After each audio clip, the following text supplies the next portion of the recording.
हमारे खास मुलाकात कार्यक्रम में आज हमारे साथ जिला उद्योग केंद्र के महाप्रबंधक श्री हरिमोहन जी शर्मा हैं। हरिमोहन जी शर्मा से हम जिला उद्योग केंद्र से संबंधित जानकारियां आप तक पहुंचाएंगे। साथ ही युवाओं के लिए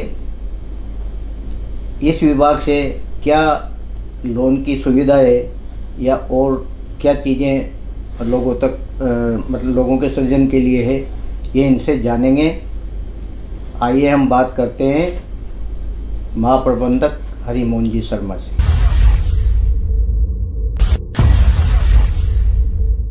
शर्मा साहब, आपका हमारे स्टूडियो में बहुत बहुत स्वागत है। धन्यवाद। महाप्रबंधक हरिमोहन शर्मा जी, आप अपने जीवन परिचय के बारे में बताएं। आप कहाँ से शिक्षा दीक्षा आपकी कहाँ हुई और कब से आप इस सेवा से जुड़े? मेरा सौभाग्य है कि मैं हाड़ौती का रहने वाला हूँ। मेरा जो ग्रेजुएशन तक की मेरी शिक्षा बूंदी से हुई है। उसके बाद मेरी जो शिक्षा है भीलवाड़ा जयपुर से हुई है। मैंने पोस्ट ग्रेजुएशन किया है फिजिक्स में। एमएससी हूँ, एमफिल हूँ और एमबीए मैंने डिस्टेंस एजुकेशन के थ्रू किया है। इस सेवा में मैं 1994 से हूँ। 1997 तक मैं जयपुर रहा। उसके बाद मेरा जो कार्यकाल कोटा में रहा और मेरा कार्यक्षेत्र हाड़ौती रहा। जी। कोटा, बारां, झालावाड़ और कुछ समय के लिए बूंदी। शर्मा साहब, जिला उद्योग केंद्र का क्या कार्य है? देखिए, जिला उद्योग केंद्र है, मैं एक चीज़, ये राज्य सरकार का एक अंग है। जी।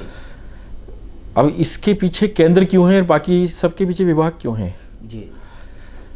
ये एक सेंट्रल गवर्नमेंट की स्कीम थी जिसमें माइक्रो, स्मॉल और मीडियम एंटरप्राइजेज, जिसको हम उद्योग कहते हैं, उनकी स्थापना के लिए, व्यापार और निवेश को सुगम बनाने के लिए, उद्योग की स्थापना के लिए और देश में बेरोजगारी की समस्या को दूर कर रोजगार का सृजन करने के लिए इस कार्यालय की स्थापना हुई थी।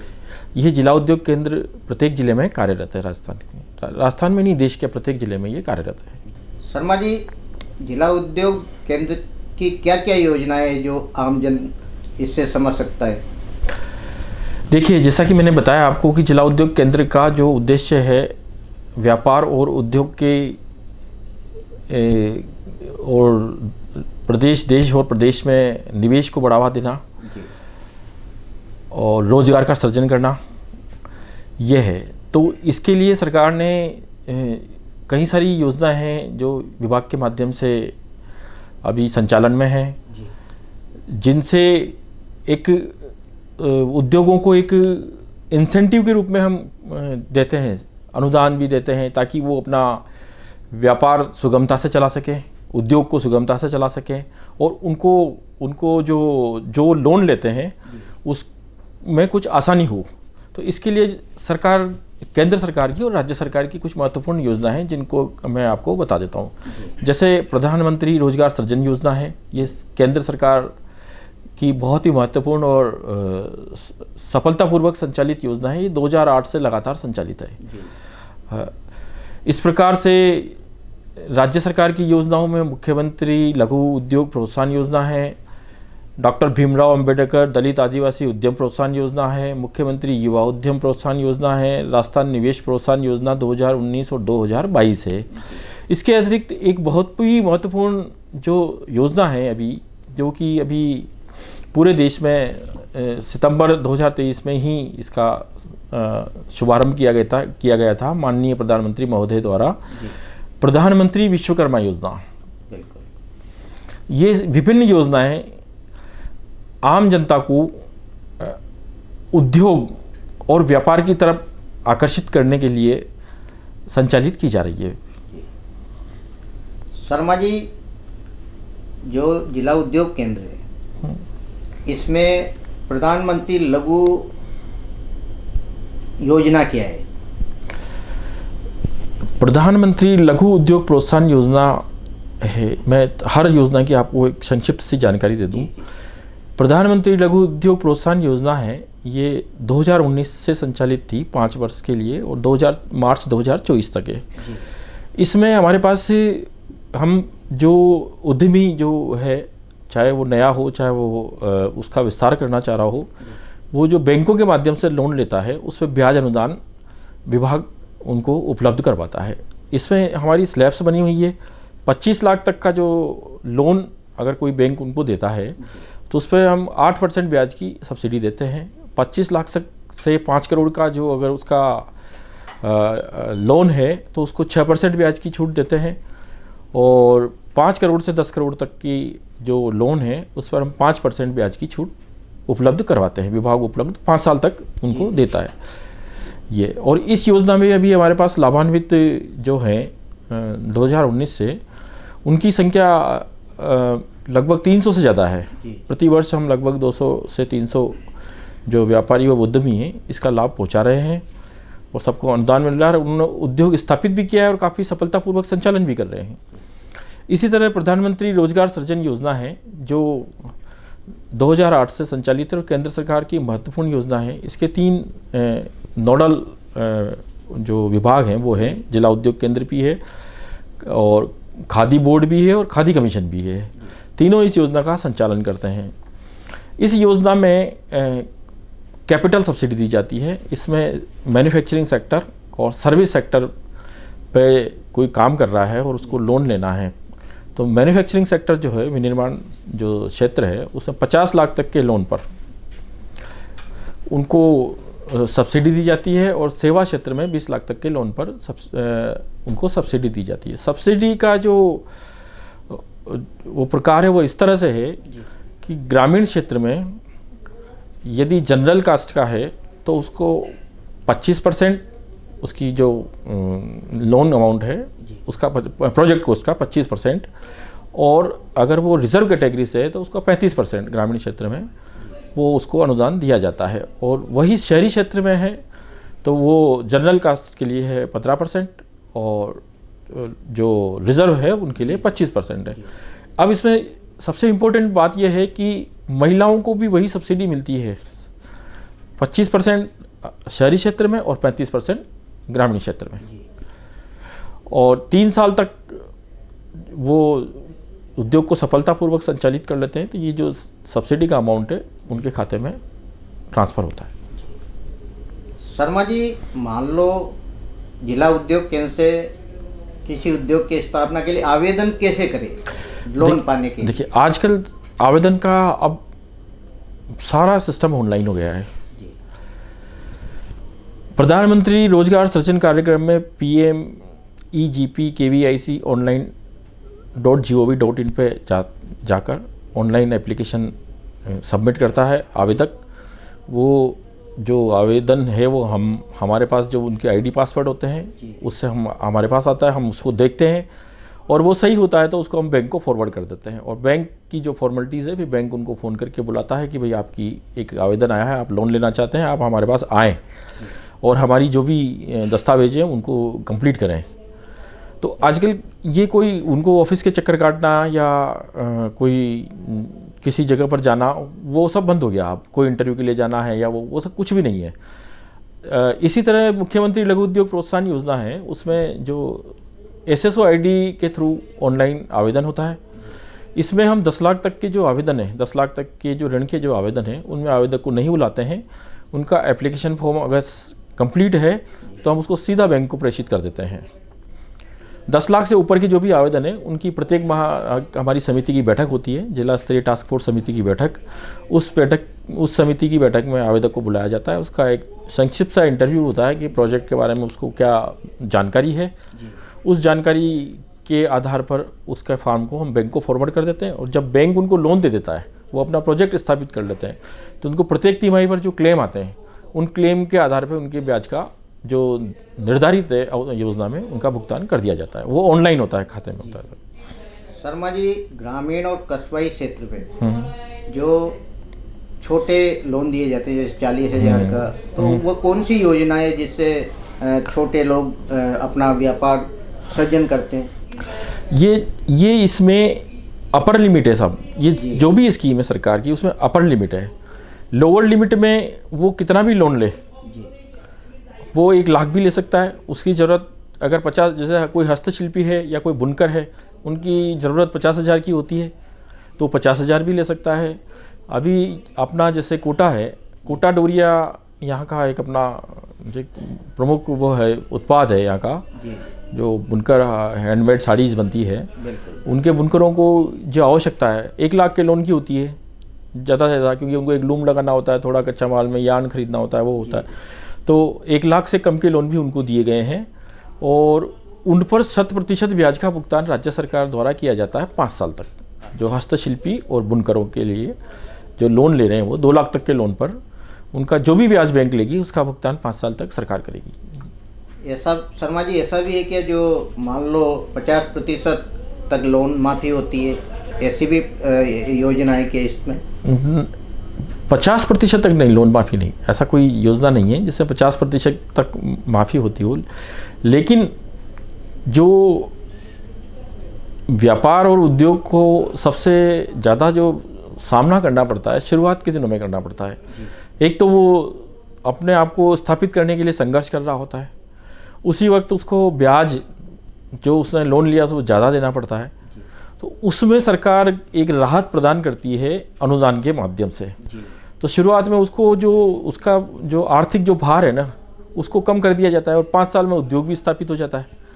तो ये 50% ऋण माफ़ी की तो कोई योजना नहीं है, लेकिन उसको ब्याज अनुदान के माध्यम से काफ़ी राहत प्रदान की जाती है सरकार के द्वारा।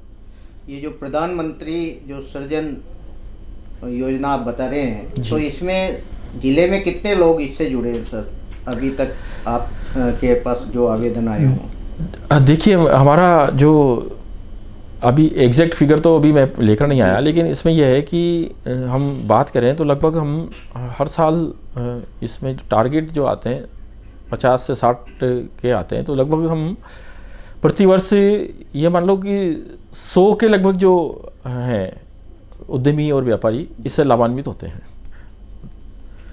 शर्मा साहब, जिले में इस तरह के कोई नवाचार या कोई कैंप इस तरह लगाते हैं ताकि युवाओं को इसकी ओर बढ़ाया जाए, मतलब रोजगार सृजन के लिए बढ़ावा देने के लिए? हमारे औद्योगिक प्रोत्साहन शिविर लगातार आयोजित किए जाते हैं, पंचायत समिति स्तर पर भी किए जाते हैं, हम औद्योगिक क्षेत्रों में भी जाते हैं। हम जो टेक्निकल एजुकेशन इंस्टीट्यूट्स हैं या एजुकेशनल इंस्टीट्यूट्स हैं, यहाँ के जो नव उद्यमी जो कि एक अपना माइंडसेट लेके आते हैं कि मुझे तो व्यापार ही करना है, मुझे तो उद्यम करना है, उनको भी हम जानकारी प्रदान करते हैं कि भाई आप किस तरह से आप अपना उद्यम स्थापित कर सकते हैं और उसमें सरकार आपका किस तरह से सहयोग करती है। तो ये जो है एक हमारी जो कार्यप्रणाली का ही एक अंग है, ये भी उनको प्रोत्साहित करना औद्योगिक प्रोत्साहन शिविरों के माध्यम से है। ये जो योजनाएं आपने बताई, कई योजना तो ऐसा सामने आ रही है कि स्वयं रोजगार, मतलब एक मालिक बन के और वह रोजगार किसी उपलब्ध करवाना है। जी हाँ, बिल्कुल। हमारा जो उद्देश्य यही रहता है कि वो नौकरी करने के बजाय उद्यम स्थापित करे और उद्यम स्थापित करके न केवल अपने परिवार को चलाए बल्कि 4 और 5 लोगों को और रोजगार देके रोजगार का सृजन भी करे और परिवार जो है उनको भी चलाने में सहायता प्रदान करे। घरेलू कुटीर उद्योग के लोगों को कितना ऋण दे चुके हैं सर अभी तक? हमारे पास जो लाभान्वितों की संख्या है तो मैं समझता हूँ कि प्रधानमंत्री रोजगार सृजन कार्यक्रम में तो जो 2008 से संचालित है लगभग 1000 से ज़्यादा हम इनको लाभान्वित कर चुके हैं। और जो समय समय पर विभिन्न योजनाएं आती है जो 5 साल के लिए आती है, जैसे मुख्यमंत्री लघु उद्योग प्रोत्साहन योजना ये 5 साल के लिए आई है, तो इसमें भी एवरेज लगभग हमारा 1000 से ऊपर जो आवेदक हैं उनको हम लाभान्वित करा चुके हैं अभी तक। सिमिलरली दूसरी योजनाएं कई 1 साल के लिए भी आती है, उनमें कुछ अलग अलग तरह के कंपोनेंट्स होते हैं इस स्कीम में। जैसे मुख्यमंत्री लघु उद्योग वाणिज्यिक उद्योग योजना आई थी, उसमें हमारा ये था कि जो वाणिज्यिक उद्योग होता है उसको सब्सिडी दी गई थी ताकि वो अपना खुद का भी चलाएगा, इसके अलावा उसके साथ एक आदमी तो कम से कम जुड़ेगा ही जुड़ेगा व्यापार करने के लिए। तो कभी 1 साल के लिए छोटी छोटी योजनाएं आती है, तो इस तरह से जो हमारे जो विभाग है उससे जो लाभान्वित हैं वो लगातार हम उनको किसी न किसी माध्यम से लाभान्वित करते रहते हैं, योजनाओं के माध्यम से। सर, ये जो कुटीर घरेलू जो उद्योग है, इनके लिए लोन कितना देते हैं अपन?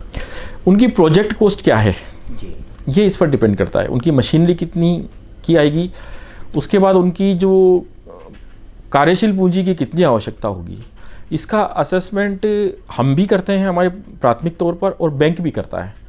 और जो आवेदक है, जो उद्यमी है, और जो व्यापारी है, जो व्यापार करना चाहता है, वो तो करता ही है।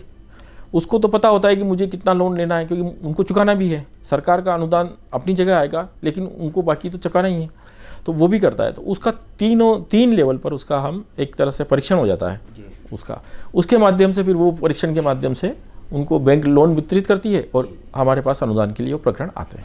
शर्मा साहब, पहले जैसे कोई आवेदन करता था और आप उसे पास भी कर देते थे, पर लेकिन उनको बैंक में कई चक्कर लगाने पड़ते थे। अब वर्तमान में, मैं पुरानी बातें कर रहा हूँ, वर्तमान में ऐसा संभव है या नहीं? देखिए, अब स्थितियाँ काफ़ी हद तक बदल गई हैं। दो स्थिति में बैंक भी लोन देने को तत्पर हैं, क्योंकि बैंक का भी प्रमुख कार्य है ये। और अब सरकार ने कोलेटरल गारंटी भी काफ़ी बढ़ा दी है, क्योंकि सरकार खुद गारंटी देती है उद्यमी को, क्योंकि सरकार का जो उद्देश्य है वो उद्यम को प्रोत्साहन देना है और रोजगार का निवेश उद्यम के माध्यम से करना है। तो वो परिस्थितियाँ नहीं है। लेकिन कोई डिफ़ॉल्टर है, कोई ऋणी है जिसने अपना ऋण नहीं चुकाया हो, उसकी सिविल खराब है, ऐसे प्रकरण जरूर आते हैं हमारे सामने। जब बैंक उनको किसी सेटलमेंट के माध्यम से उनको लोन वापस चुकाने के लिए बात करता है और उसके बाद वो धीरे धीरे उसकी सिविल ठीक हो जाती है, तो बैंक भी काफ़ी उदार हो जाता है उस प्रकरण में। तो वो जो परिस्थितियां हैं चक्कर काटने वाली, वो वर्तमान में अब नहीं है। अब बैंकों ने भी स्कीम को समझा है और बैंक भी लोन देने के लिए तत्पर रहते हैं।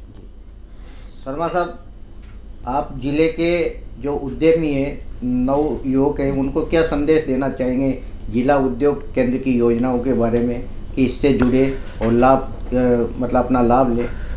मैं तो युवाओं को यही बात कहना चाहता हूँ कि वो अपने आसपास हमेशा नज़र बनाए रखे। हमारे आसपास निश्चित रूप से एक समस्या होती है और उस समस्या का एक समाधान होता है, तो उस समाधान को अपने बिजनेस एंटिटी में बदलें, जिसको हम स्टार्टअप बोलते हैं। और उससे समाज का फ़ायदा होगा। दो चीज़ें होगी, समाज को एक तो जो एक समस्या है उसका समाधान हो गया, दूसरा उसका एक रोज़गार सृजन हो गया अगर वो बिज़नेस एंटिटी में बदल जाता है, एक उद्योग में बदल जाता है। तीसरा है कि वो रोज़गार भी सृजन करता है। तो मेरा तो यही है कि आप अपना समय रहते किसी उद्यम के बारे में सोचें, उसकी पूरी जानकारी प्राप्त करें, उसकी मार्केट पर उसकी रिसर्च करें, और समय रहते बैंक की प्रणाली से भी आप बिल्कुल अवगत हो जाएं और हमारी योजनाओं से भी अवगत हो जाएं, ताकि आपको व्यापार की सुगमता का भी पता चल सके और आप उद्योग स्थापित करें और रोजगार का सृजन करें और प्रदेश का जो विकसित बनाने में, देश और प्रदेश को विकसित बनाने में अपना योगदान प्रदान करें। ये थे हमारे साथ जिला उद्योग केंद्र के महाप्रबंधक हरिमोहन जी शर्मा। इन्होंने राज्य और केंद्र सरकार की जो जिला उद्योग केंद्र से संबंधित रोजगार सृजन उद्यमी के रूप में करने की जो जानकारी आप तक पहुंचाई। आप हमारे स्टूडियो में पधारे, बहुत बहुत धन्यवाद। धन्यवाद सर।